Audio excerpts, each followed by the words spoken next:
Salut à tous, on se retrouve pour une vidéo spécialement consacrée au Barça et on va voir comment l'équipe va jouer lors de la saison prochaine. C'est un sujet très complexe parce qu'il fait beaucoup débat, on se pose tous la même question, est-ce que le Barça va jouer en 4-2-3-1 ou en 4-3-3? Est-ce que Nico Williams et Rafinha vont jouer ensemble ou plutôt vont être des concurrents?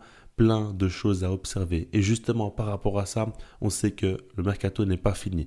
En soi, il y a déjà Joan Garcia qui a été annoncé officiellement. Nico Williams est tout proche. On sait que Rashford aussi est pisté par le club. Il y a d'autres possibilités encore qu'on pourrait observer. Et c'est déjà le premier point qu'il faut prendre en compte. Il faudra attendre la fin du mercato pour mieux se projeter. Ici, je me précipite un petit peu, mais vous allez voir qu'en soi, quoi qu'il arrive, peu importe la fin du mercato, on va en revenir à peu près à la même chose. Le seul vrai point qui pourrait changer un petit peu les choses, c'est s'il y a des départs importants. Ce n'est pas les rumeurs du moment, on n'entend pas de joueurs importants dans l'effectif qui pourraient quitter le club, mais si cela arrive, ça peut changer la donne. Si ce n'est pas le cas par contre, ça ne se jouera pas du tout à grand chose. Par rapport à ça, ici, le but de la vidéo est de donner mon impression, mon avis et voir comment Hansi Flick pourrait faire jouer le Barça la saison prochaine avec un effectif mieux taillé. Et justement, il faut commencer avec ce point-là. C'est le plus important. La saison passée, Hansi Flick n'a pas pu faire tout ce dont il voulait. Hansi Flick a eu beaucoup de contraintes en termes d'effectifs et même d'absents pendant la saison, ce qui a fait qu'il n'a pas beaucoup eu le choix. Comme je le dis à chaque fois, il avait commencé avec Marc Bernal en tant que titulaire, mais en étant une pointe basse avec un rôle particulier. À partir de sa blessure, il a dû changer de plan, passer avec un double pivot et avec Casado, lui, qui avait un rôle beaucoup plus hybride où il était plus haut sur le terrain que Marc Bernal. Ça, c'est déjà un point qui montre bien qu'il a dû directement s'adapter et par la suite, on a vu qu'encore une fois, même Casado aussi s'est blessé pendant de nombreux mois et il a dû encore une fois réadapter son milieu de terrain à chaque fois avec des systèmes différents et des réadaptations. Ça, c'est vraiment un point sur lequel il faut démarrer. Lors de la saison prochaine, ok, il y aura des nouveaux joueurs en attaque comme Nico Williams ou potentiellement aussi Marcus Rashford, on verra si ça va se faire ou non. Mais ce qui est sûr, c'est que au milieu de terrain aussi, il y a deux joueurs importants avec des profils différents qui sont de retour. Marc Casado, qui avait fait une première partie de saison énorme et qui après s'est blessé pendant quelques mois, désormais il est de retour et Marc Bernal aussi a eu une très longue blessure mais lui aussi est de retour. On parle de deux pivots, les deux seuls pivots aussi présents au sein de l'effectif. Donc c'est très très important de s'y attarder et de comprendre qu'aujourd'hui Hansi Flick a beaucoup plus de possibilités entre ses mains. Maintenant qu'on a dit ça, moi déjà avant de parler de 11 types, j'aimerais tout simplement dire qu'on peut déjà séparer en deux les aspects où on parle d'équipes qui vont jouer face au Barça en bloc bas, des équipes qui vont certainement défendre, notamment dans des matchs de Liga ou de Copa. Et à ce moment-là, tu devras marquer le plus de buts possible. Tu sais que tu auras le ballon parce que l'adversaire ne voudra pas l'avoir. Et dans ce type de match-là, déjà, tu joueras différemment. Donc, on va séparer ce type de match-là au match où c'est des équipes qui vont être beaucoup plus joueuses, qui vont jouer plus haut sur le terrain, qui vont essayer de presser le Barça aussi. Là, tu auras peut-être, en tout cas, des choix différents à faire. Moi, je vois la chose de cette façon-là. Je pense qu'avec toutes les possibilités et tous les profils différents qu'Hansi Flick a entre les mains, il peut décider de changer de compo ou de choix d'homme en fonction de l'adversaire. Et déjà, face au bloc bas, j'imagine très bien un 4-2-3-1. J'imagine encore une fois une compo avec 4 offensifs et je vous donne un exemple ici. Il ne faut pas prendre à la lettre les choix d'hommes que j'ai fait à chaque fois, mais l'idée ici est de montrer que par exemple Rafinha peut jouer au poste de numéro 10, mais surtout qu'il y a à ses côtés Nico Williams, Lamine Yamal et Lewandowski, donc 4 attaquants. Je pense que dans ce type de match-là, tu n'as pas forcément besoin d'un pivot qui reste devant la défense. Tu peux t'en passer et là jouer avec un double pivot, des joueurs qui sont très forts avec ballon et qui vont t'apporter aussi à la création du jeu. Pour le positionnement de Rafinha au poste de numéro 10, dans ce type de match-là, ça ne posera absolument pas problème, c'est sûr et certain, parce qu'il jouera dans la même zone que ce qu'il faisait déjà la saison passée. Si le bloc équipe de l'adversaire est très bas sur le terrain, à ce moment-là, le Barça aura beaucoup le ballon, le Barça va constamment attaquer et en jouant très haut sur le terrain, et lui sera dans un positionnement axial où il devra simplement être, on va dire, un second attaquant, plus qu'un véritable numéro 10 qui va créer le jeu. C'est plutôt Pedri dans ce type de match-là qui va créer le jeu, et c'est plus Rafinha qui va être là à faire les appels et à essayer de terminer les actions.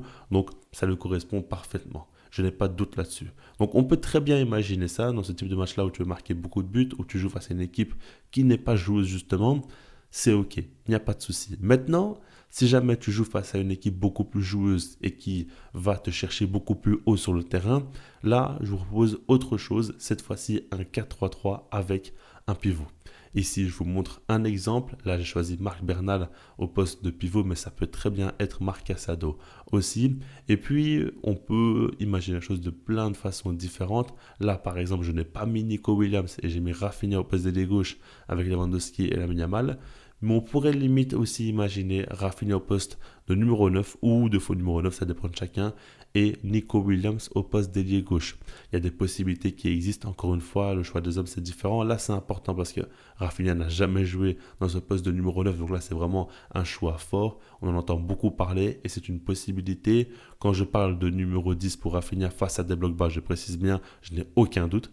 Là, poste de numéro 9, c'est pas que forcément j'ai des doutes. Je pense qu'il peut le faire, mais c'est à voir, quoi. C'est à confirmer. C'est ça qu'il faut se dire. Et par rapport à ça, on comprend bien que l'arrivée de Nico Williams peut déjà faire changer un petit peu le rôle de Rafinha. Et ça, c'est un point déjà qui est important parce qu'il a réalisé la saison de sa vie. Il a été un joueur extrêmement important, extrêmement performant. Et là, on va un petit peu changer peut-être sa dynamique. C'est certainement ce que Hansi Flick va faire. On verra, peut-être que non. Peut-être qu'il va le conserver au poste d'ailier gauche avec ce rôle très intérieur, très axial. C'est possible, mais personnellement, je ne pense pas. Je pense qu'il va tenter quand même d'intégrer assez fréquemment Nico Williams dans le 11 type. Et c'est pour ça que je vous ai mis ces compos-là. Il y a un point aussi qui est important, c'est l'idée de se dire que les deux possibilités existent ensemble. C'est-à-dire que, par exemple, en Ligue des Champions, tu joues un huitième de finale aller à domicile face à une équipe, on va dire, plutôt prenable pour le Barça, c'est-à-dire pas de très haut niveau, et normalement le Barça devrait être favori à ce moment-là. Eh ben, je pense que c'est possible qu'Hansi Flick mette en place un 4-2-3-1 avec 4 offensifs, comme je vous l'avais montré avec Rafinha, Nico, Lamine et Lewandowski par exemple. Et une fois que le score sera acquis, une fois qu'il y aura 2 ou 3 buts d'avance, là, le Barça pourra passer en 4-3-3 cette fois-ci, en sortant un joueur offensif comme par exemple Lewandowski et en mettant Marc Bernal ou Marc Casado pour équilibrer plus l'équipe et à ce moment-là, sécuriser le match. Je pense que ce serait l'idéal parce que, comme je le dis à chaque fois, le Barça ne doit pas se renier. En tout cas, cette équipe-là d'Hansi Flick ne doit pas se dire qu'il faut jouer un football moins offensif parce qu'on encaisse trop de buts. Non. Je pense qu'il faut simplement tempérer les choses. Et lorsque tu mènes le score, lorsque tu as une avance, des fois, dans certains types de matchs très importants, ce n'est pas utile de prendre des risques à vouloir continuer à marquer. Et à ce moment-là, tu peux encaisser ou en tout cas laisser trop d'ouverture et c'est là que tu es prenable. C'est là qu'une équipe peut te mettre en danger avec très peu de choses et là, c'est un défaut. Donc c'est pour ça que je me dis qu'au final, tu peux mixer un petit peu les deux et ça peut fonctionner. Vous me direz maintenant qu'il faut tout de même que le Barça ait un 11 type. Et c'est là que ça devient compliqué. C'est là que tout de suite, on commence un petit peu à devoir faire des choix. Moi, je ne vous cache pas que, selon moi, il faut que le Barça joue les matchs les plus importants en 4-3-3 avec une pointe basse.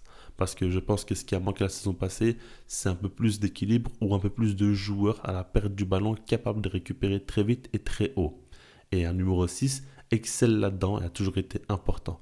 Que ce soit Sergio Busquets ou Pep Guardiola à ces postes-là, ils ont toujours été très forts dans le contre-pressing. C'est vraiment un poste clé à ce niveau-là et je pense que ça peut faire beaucoup de bien aussi. Maintenant, encore une fois, il y a beaucoup de joueurs que tu vas mettre de côté. Et là, par exemple, il y a quand même des joueurs qui ne seront pas satisfaits, comme Daniel Olmo, par exemple, ou Fermin Lopez, et même d'autres, comme Ferran Torres ou quoi, potentiellement Lewandowski aussi. Donc, c'est pas facile non plus de faire un tel choix. Maintenant, moi, je pars du principe où la saison est très longue. Il y aura beaucoup de matchs à jouer. Il y aurait potentiellement aussi pas mal de blessures, malheureusement, qui pourront arriver. Et dans ce cas-là, je pense que le Barça doit surtout se dire qu'il faut un maximum d'options. Il faut un maximum de joueurs aptes à pouvoir jouer, comme par exemple Avec Nico Williams, il apporte vraiment une solution en plus avec un profil différent. En plus de ça, c'est vraiment excellent et il faut s'en servir dans ce sens-là. Il ne faut pas négliger non plus la qualité du banc du Barça. Parce que si par exemple sur certains matchs, tu as Nico Williams, Ferran Torres ou potentiellement Rafinha sur le banc, c'est des vraies options. C'est-à-dire que lorsqu'ils vont entrer, tu sais que tu peux compter sur eux et tu sais qu'ils peuvent faire la différence à tout moment. Ça n'a pas toujours été le cas parce que je suis désolé, mais quand tu faisais entrer Pau Victor ou Ansu Fati, tu ne t'attendais pas à grand-chose, voire pas du tout. Et ça a été un problème et ça a rendu le Barça moins compétitif aussi et ça a fait que les titulaires ont été cramés aussi. Je pense que là, tu pourras te permettre maintenant de faire beaucoup plus reposer Lamine Yamal et Rafinha et d'avoir des solutions différentes pendant les matchs aussi et de pouvoir rectifier les erreurs. Si par exemple Hansi Flick a eu un plan initial qui n'était pas bon, il peut se rattraper tout de suite avec des changements, que ce soit par rapport aux hommes ou tactiquement, parce qu'il y a des profils et des joueurs totalement différents. Ça, c'est vraiment un gros plus et ça rend tout de suite le Barça bien plus compétitif. Par rapport à ça, on va voir comment Hansi Flick voit la chose. Je pense que c'est un coach qui n'aime pas changer constamment de système, de choix d'hommes. Je pense qu'il aime beaucoup la continuité, mais il sait que le Barça a déjà dû cramer ses joueurs limites en enchaînant énormément. Cette fois-ci, il va falloir faire attention. Comme je le dis à chaque fois, Hansi Flick mise beaucoup sur le physique de ses joueurs. S'il veut que dans le sprint final, il soit au top, il va falloir faire tourner, il va falloir faire confiance à beaucoup plus de joueurs encore que la saison passée. Cette fois-ci, il n'a pas d'excuse parce que là, il aura un effectif bien plus armé pour la saison prochaine et c'est ce que j'attends le plus. Maintenant, encore une fois, par rapport à tout ça, on verra s'il y aura un départ ou non. S'il n'y en a pas, je ne vous cache pas qu'il y a quand même beaucoup de possibilités. C'est ce que je disais déjà, on me critiquait par rapport à ça. Beaucoup disaient que non, voilà, il faut quand même avoir un banc compétitif, il faut avoir un effectif complet. C'est vrai, d'un point de vue du Barça, c'est bien. Mais maintenant, il faut penser aussi aux joueurs. Il faut se dire que le coach a un rôle en termes de management aussi pour gérer les égos et pour maintenir tout le monde à flot jusqu'à la fin de la saison. Il ne faut pas oublier non plus qu'il y a une Coupe du Monde qui va arriver au terme de la saison. Et si un joueur a très peu de temps de jeu, si un joueur n'a pas de continuité, n'a pas une marge de progression ou des performances à retenir, peut-être qu'il ne va pas jouer la Coupe du Monde ou peut-être qu'il aura un rôle secondaire, ce qui ne lui plaira pas parce que jouer une Coupe du Monde, c'est quelque chose d'unique et si tu peux être un joueur important dans ta sélection, c'est encore quelque chose de bien plus grand. Et c'est le rêve de la plupart des joueurs. Donc, encore une fois, c'est des choses qu'il faut prendre en compte. Les joueurs auront besoin de garantie de temps de jeu et il faut faire attention à ce que ça ne nuise pas à l'ambiance du vestiaire. Parce que des joueurs qui n'ont pas de temps de jeu mais veulent à tout prix être présents à la Coupe du Monde, ce qui pourrait les empêcher, là, ça pourrait causer beaucoup de tort.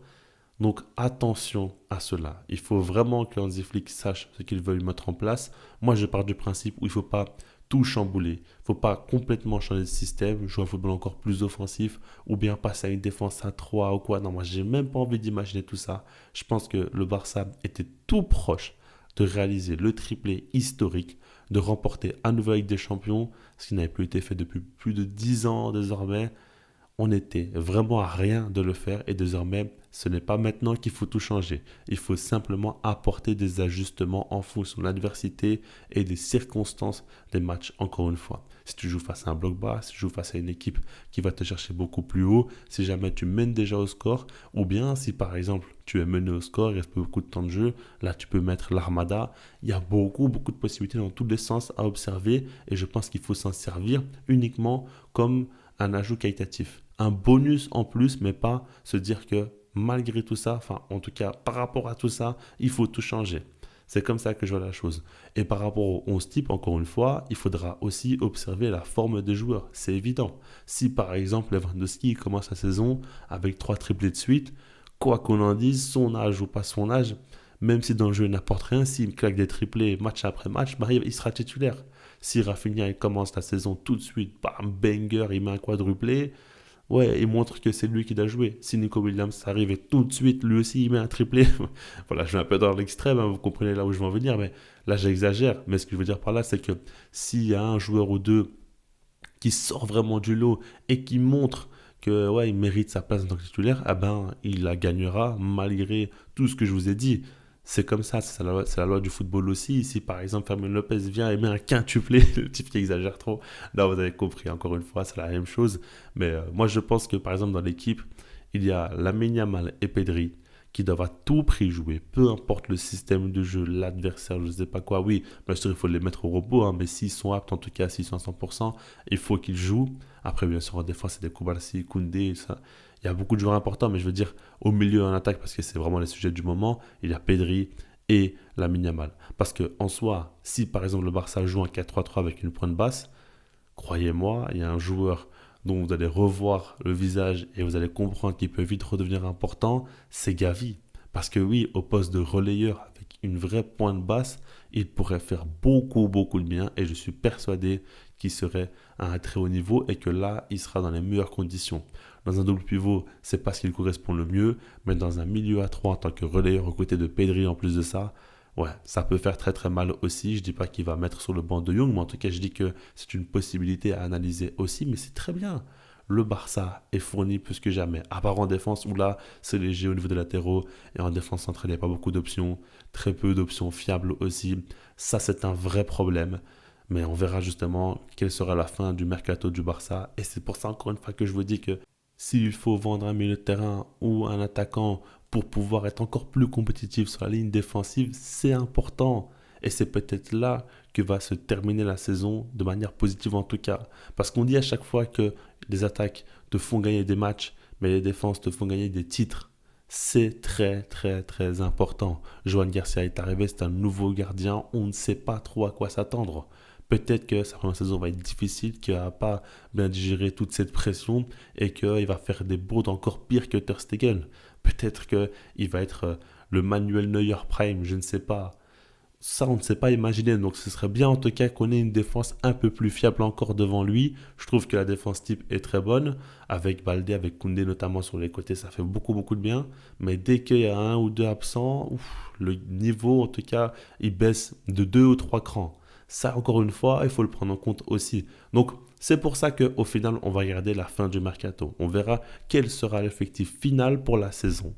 Mais avant ça, je veux juste vous dire que là, il faut se dire qu'Hansi Flick a beaucoup d'options en plus et que désormais beaucoup de possibilités supplémentaires existent. On verra qu'est-ce qu'il va en faire de tout ça, mais en tout cas, j'ai très très hâte. Et j'espère que le Barça prendra la bonne direction et qu'on va continuer à progresser et non pas commencer à s'ajouter de nouveaux problèmes.